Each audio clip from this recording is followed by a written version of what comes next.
Hi guys, this is Raymond, and for today's content, for today's video, I'm going to create a trading content, and I want to document myself, the way I trade, the way I read the chart, and also I want to prepare for tomorrow. Okay, and right now, okay, disclaimer, if you are watching right now, I'm not a pro trader or profitable trader. As a consistent profitable trader, I'm still not a consistent profitable trader, and I want to be honest with you guys. If you are watching right now, I'm still an unprofitable trader, but I have some few withdrawals already, but still, no, I'm still unprofitable trader. I want to be consistent profitable trader, and that's why I am recording right now in this video as my trading documentary on my trading journey on becoming the person that I want to be in the future. I want to be a consistent, profitable trader. Okay? And as I said, disclaimer, this is not I am not a profitable trader and pro trader. All I want is to record myself, to have to have a journal, video journal as my documentary. Okay, so that in the future, may pinapanood akong uh, random vlog or trading content vlog na ginawa ko. Okay? And ayun, so today is December 7, 2025. So for tomorrow morning, Monday, December 8, 2025, and the market open will 8 a.m. in the morning here in South Korea. Okay? And let's go. Let's deep dive on my chart. And anyway, the pair that I'm trading with is gold pair. So I do prop firm trading, and my only focus on forex market or commodity CFD is gold pair only. Okay, so that's the only pair that I am focused with. Okay, so let's go on my chart. Bye. Hi guys, so we're here already. Okay, on my trading view. Excuse me. Anyway, as I said on my some of my previous video, I start on a top-down analysis so that I have clear vision on my chart or clear perspective. Okay, so this is a weekly chart. So first, I'm gonna plot my fair value gap on a weekly time frame. So I always start on a naked chart. Preparation for tomorrow. And I'm going to put here a horizontal line. As you can see, there is a liquidity sweep. Okay, this is 1 and 2. And the previous last October 3, 2025, a weekly bullish candle. It's almost the bearish body is always the close of the bullish candle and the open of the bearish candle is already same. Okay, and this is a liquidity sweep, and we end the week a bearish candle. So here in this area, I'm gonna plot another horizontal line.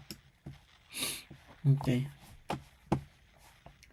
and on a week and on the daily time frame, so as you can see, we still have a bearish candle on a daily time frame.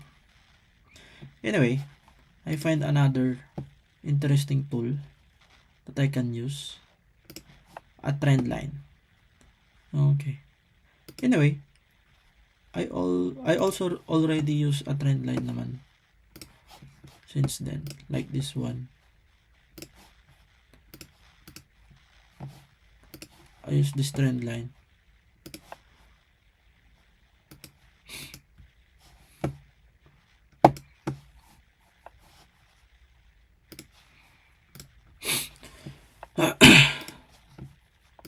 So, tignan natin. Gamitin natin yung bago nating tools. Draw tayo ng trend line.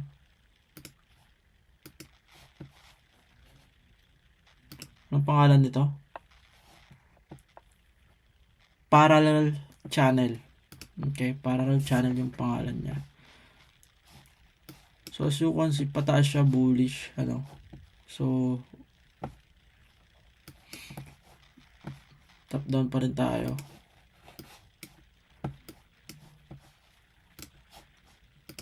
For hours time frame.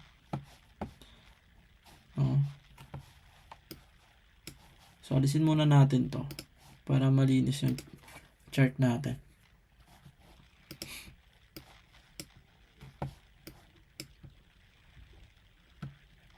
So, as we can see, may liquidity sweep dito na naganap, ano? 1 and 2.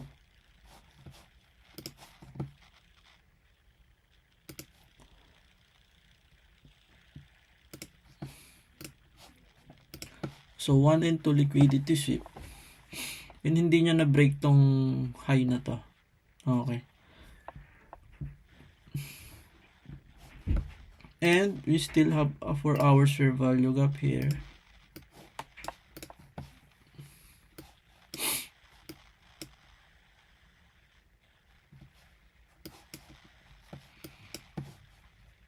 And this demand area is respected. So 1, 2, 1, 2, 3, 4, 5, 6. You have 6 touch already. So pag na-break to, okay, we'll see kung mabi-break to this week. Or kung respected pa rin niya to, syempre possible tataas to, lalo na kung na-break na tong 4 hours fair value gap na to. So yan lang naman yung mga POI natin, possible POI.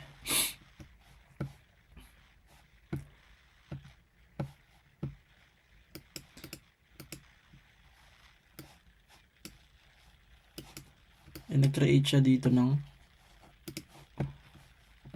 1 hour bearish fair value gap. So, babantayan natin to kung ano yung magiging reaction niya.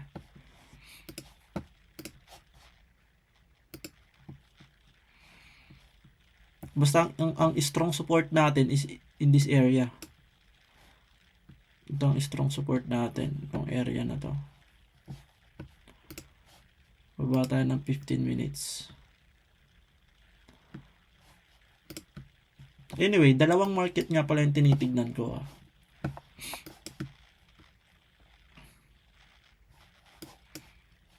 Ito, SAW, at saka FXCM. Ito yan. And yung isa naman sa gold for Owanda.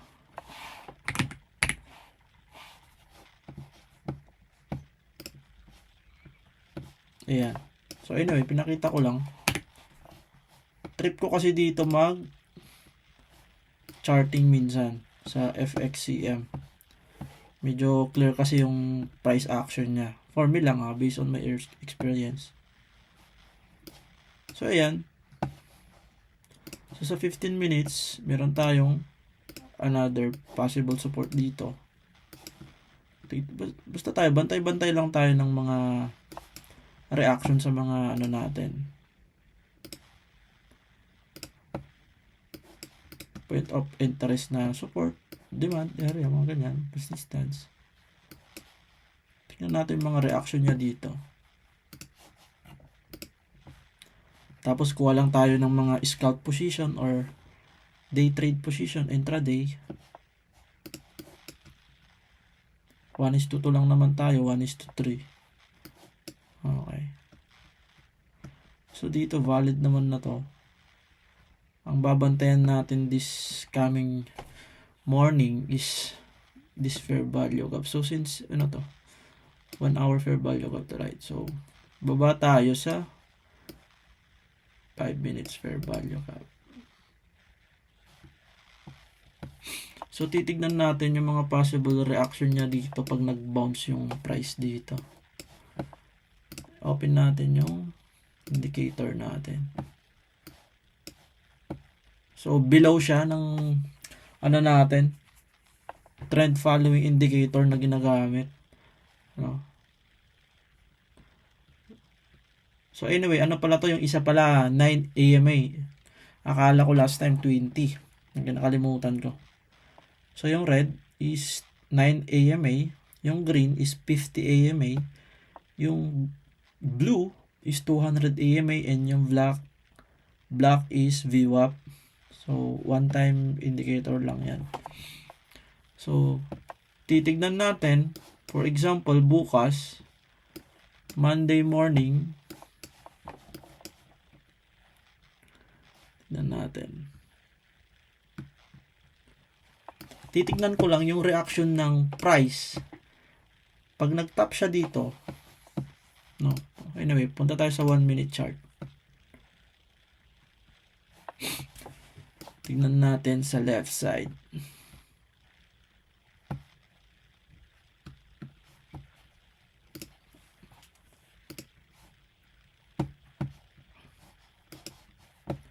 Sa 5 minutes, medyo may ano tayo. Clear na price action na na-plot naman na. So, dito, tingin tayo ng reaction dito, possible reaction. Pero, dito yung unang matatouch nito kasi since pababa na yung price action niya, okay. So, dito, mag-aantay lang ako dito ng possible reaction. Pag nag-create siya ng break of structure, dito sa area na to, bullish break of structure, okay. Kasi ito for me, pag bumaba, kunin niya tong liquidity na to.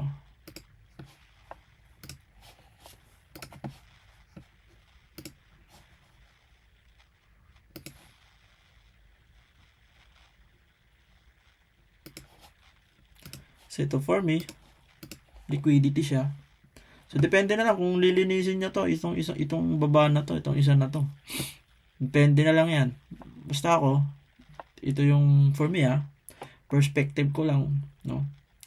1 and 2 liquidity, tapos pag bumabayan dito, nag-create ng break niya. Ay, trend line ba yan? Ito. Nangyari, na-hit niya yan. Ganyan.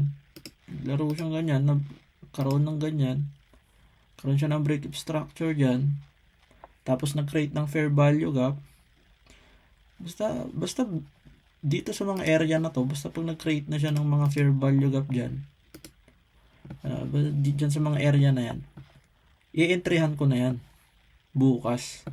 So, hanap lang ako antay lang ako ng reaction dito sa gray box ko na to. No. Kung may 1 minute fair value gap, why not? Entry ako sa 1 minute. Malay natin may magkaroon ng fair value dito. For example lang.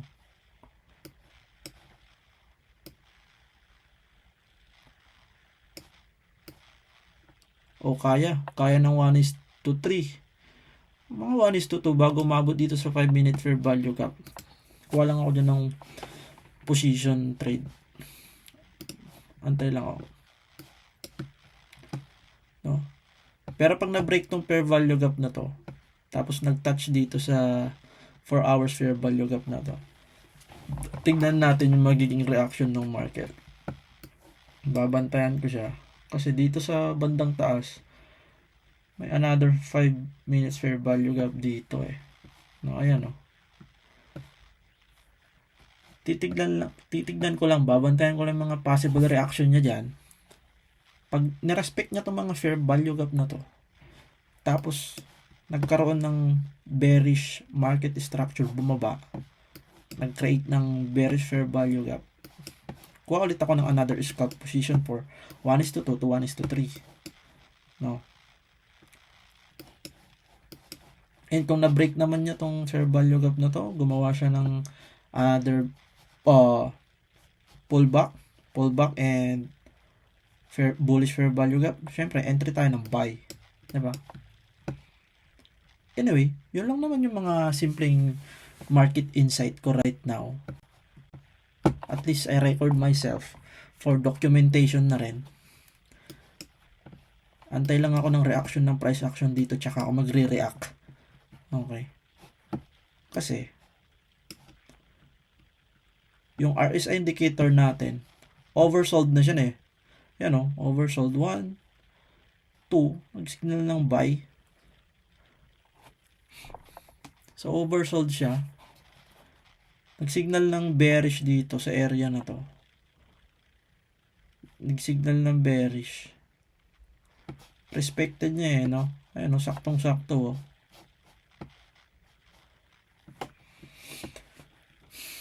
So, for tomorrow morning, aantay na lang tayo ng reaction dito sa area na to. Eh, kung na-break niya to, nag-create ng another bearish fair value gap. So, syempre, kuha ako ng 1:2 pababa. Diba? I just go with the flow.